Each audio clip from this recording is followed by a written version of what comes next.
There's a version of you that you hate, the one who made that mistake, the one who hurt someone, the one who let yourself down. You've tried to bury that version, pretend they don't exist, but they're still there, whispering, reminding you, making sure you never fully forgive yourself. You've tried everything to escape them. You've stayed busy, distracted yourself, built a new life, a new identity, a new version of yourself that looks nothing like who you used to be. But late at night, when the noise stops and you're alone with your thoughts, that old version comes knocking, and no matter how hard you try, you can't keep them out. This is what it means to be at war with your past. Not the events themselves, but the person you were when they happened. The choices you made, the things you said, the things you didn't say, the moments that defined you in ways you wish they hadn't. 1,000 years ago, a scholar named Al-Ghazali understood this war intimately. He was one of the most respected minds of his time. Professors sought his opinion. Students hung on his words. He had achieved everything a person could achieve in the world of knowledge and status. But inside, he was falling apart.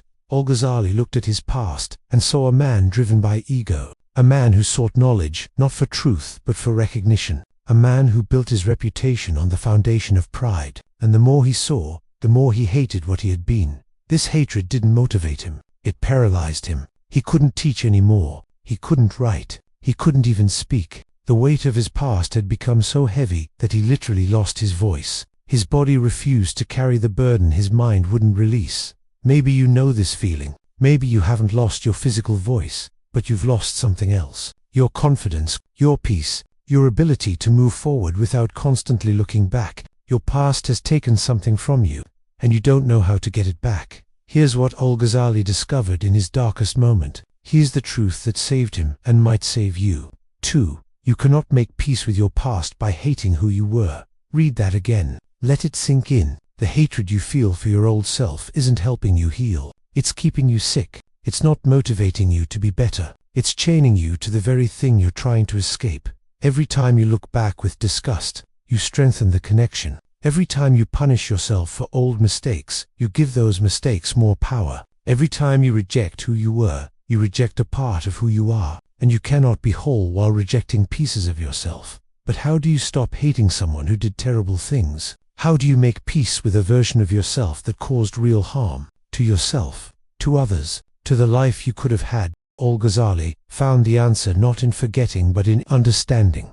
The person you were made the best decisions they could with what they knew at the time. This doesn't excuse the harm, it doesn't erase the consequences, but it reframes the story. You weren't evil, you weren't worthless, you were limited, limited in knowledge, limited in awareness, limited in the ability to see what you can see now. Think about it. If you could go back and talk to your past self, what would you say? Would you scream at them, call them names, tell them how much you hate them? Or would you see a person struggling, a person doing their best with broken tools, a person who didn't know what they didn't know, a person who, if they had known better, would have done better? The version of you that you hate wasn't a monster. They were a human being in pain, making decisions from that pain, acting out wounds they didn't know how to heal, repeating patterns they didn't know how to break. This doesn't mean you approve of what happened. This doesn't mean the harm wasn't real. It means you stop adding more harm by continuing to punish someone who no longer exists. Al-Ghazali wrote, "The hypocrite looks for faults in others. The believer looks for excuses." What if you became a believer in your own humanity? What if you looked for excuses for yourself, not to avoid responsibility, but to understand? What if you offered yourself the same compassion you would offer a friend who made the same mistakes? This is not weakness. This is not letting yourself off the hook. This is the only way to actually move forward. Because you cannot build a new life on a foundation of self-hatred. You cannot become someone better by constantly reminding yourself of someone worse. You cannot grow in soil poisoned by shame.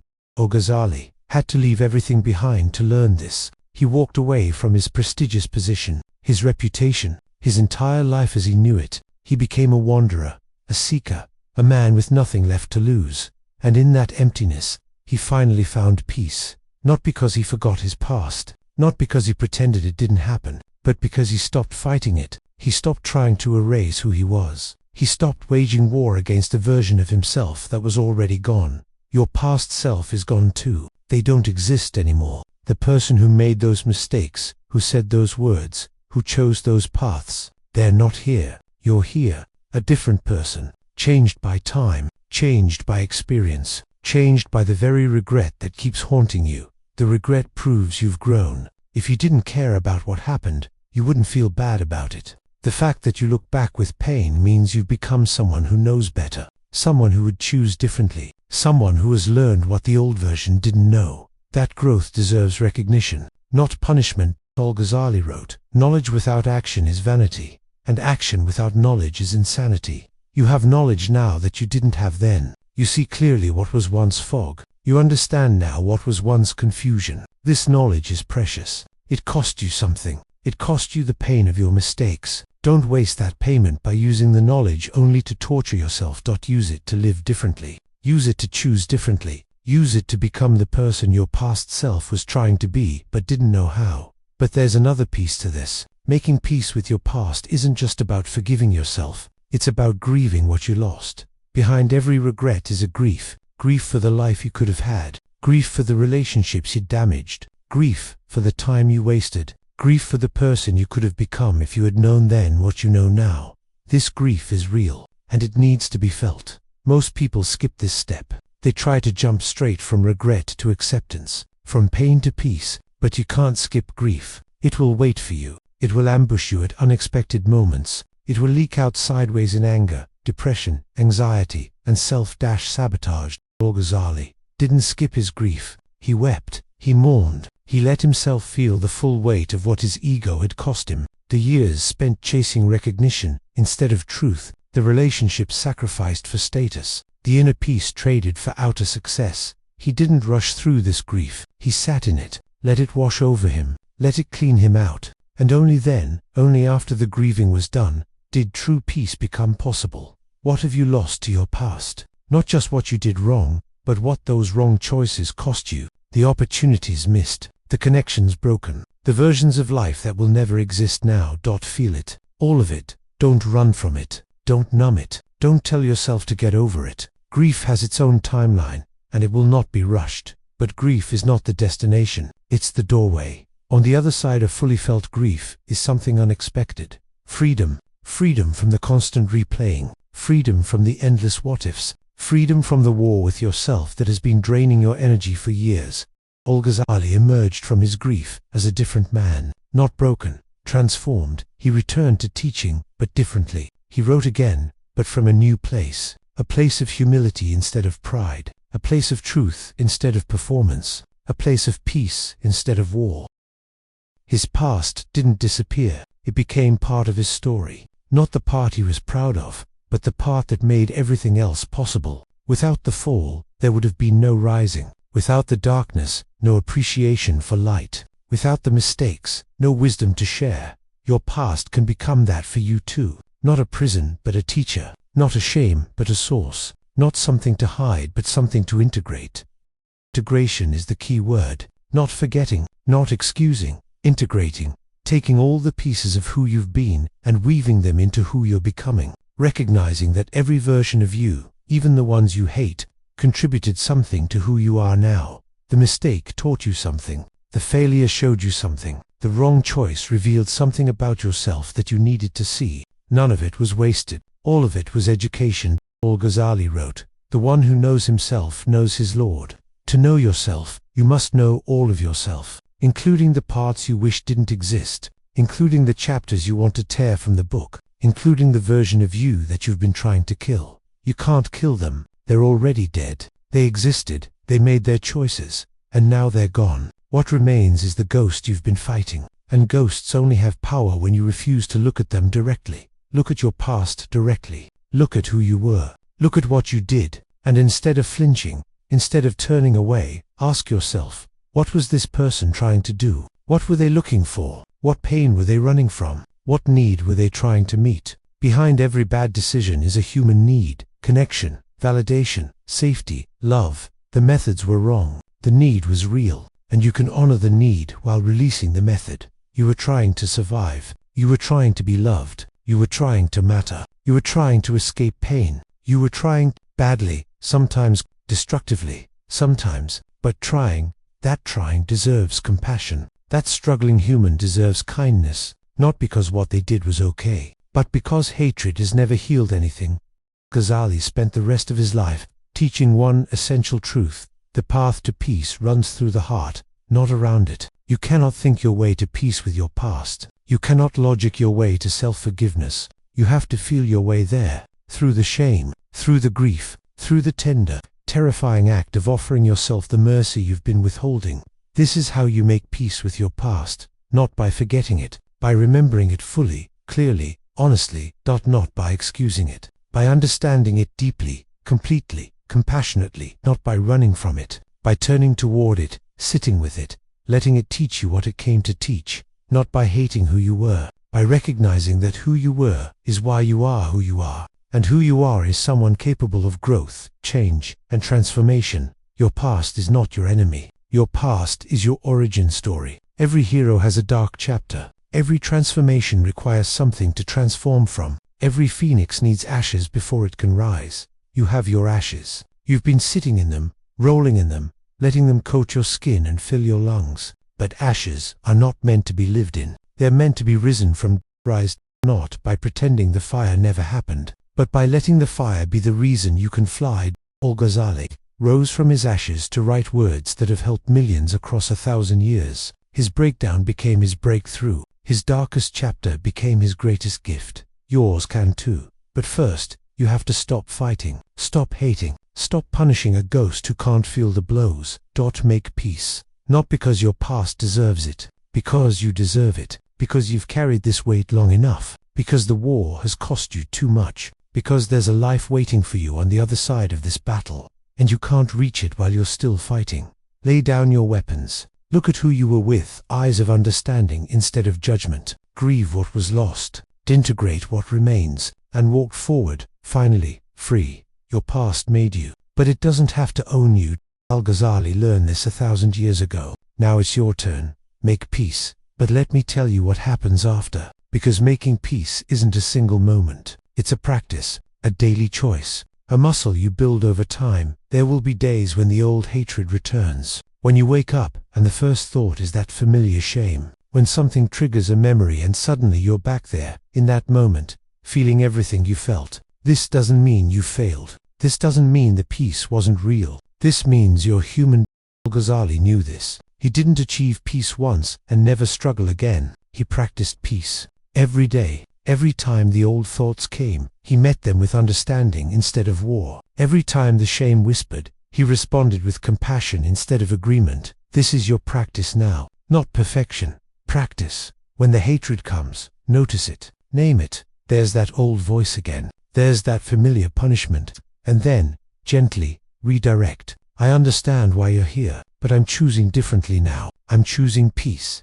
It won't work every time. Some days the shame will win. Some nights you'll lie awake, caught in the old loop, replaying the old movie. That's okay. Tomorrow is another chance, another practice, another opportunity to choose peace over war. The goal isn't to never think about your past. The goal is to think about it differently, to remember without drowning, to acknowledge without attacking, to hold the memory without letting the memory hold you.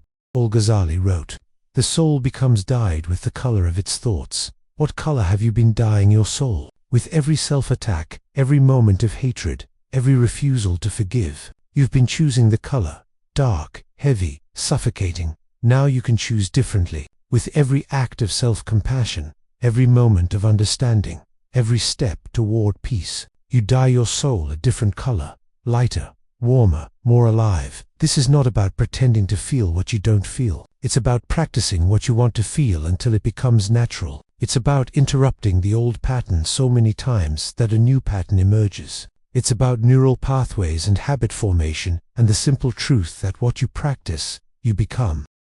Practice peace with your past. Practice it when you wake up. Practice it when you catch yourself in the old spiral. Practice it when someone mentions something that triggers the memory. Practice it until peace becomes your default instead of war. There's something else Al-Ghazali discovered that might help you. Something about the nature of time and self. The person you're angry at doesn't exist anymore. Not metaphorically, literally. Every cell in your body replaces itself. Every thought you have changes your brain. Every experience reshapes your neural connections. The person who made those mistakes is not the person reading these words. You share memories with that person. You share consequences. But you are not them. They were a moment in time, a snapshot, a version that existed and then was gone. When you hate your past self, you're hating a ghost. When you punish yourself for old mistakes, you're punishing someone who isn't here to receive the punishment. The only one who feels the punishment is you, the current you, the one who has already changed, the one who is trying to move forward.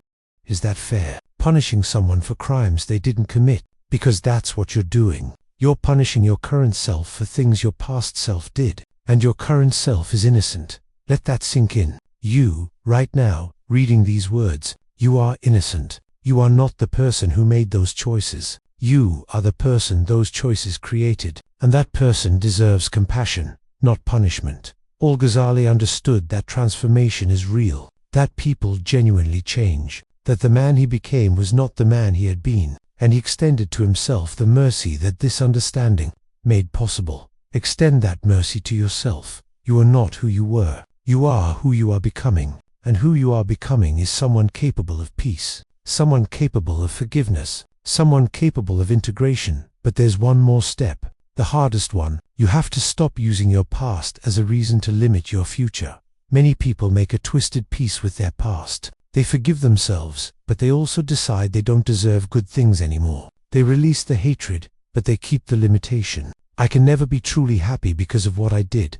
I don't deserve love because of who I was. My past disqualifies me from the future I want.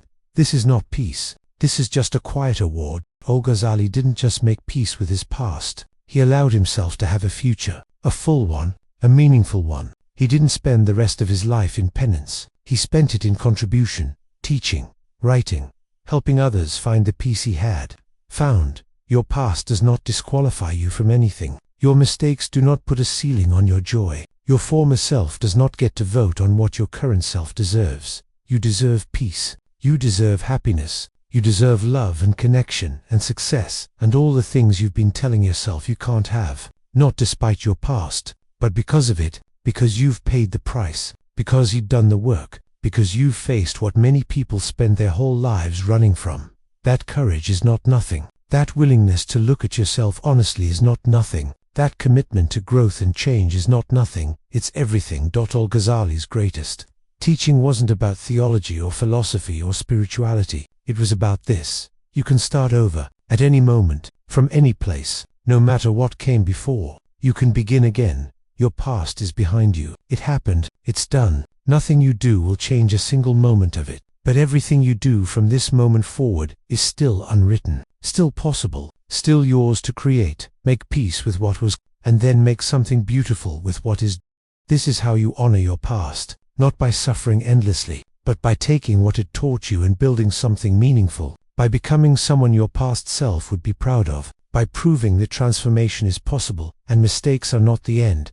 Al-Ghazali's crisis became his gift to humanity. His breakdown became 1,000 years of wisdom that has helped millions. What will your past become? A prison you live in forever, or a foundation you build on? The choice is yours. It has always been yours. Make peace, and then make something new. Your past is waiting to be redeemed, not erased, redeemed, given new meaning, transformed from wound to wisdom. Let it happen.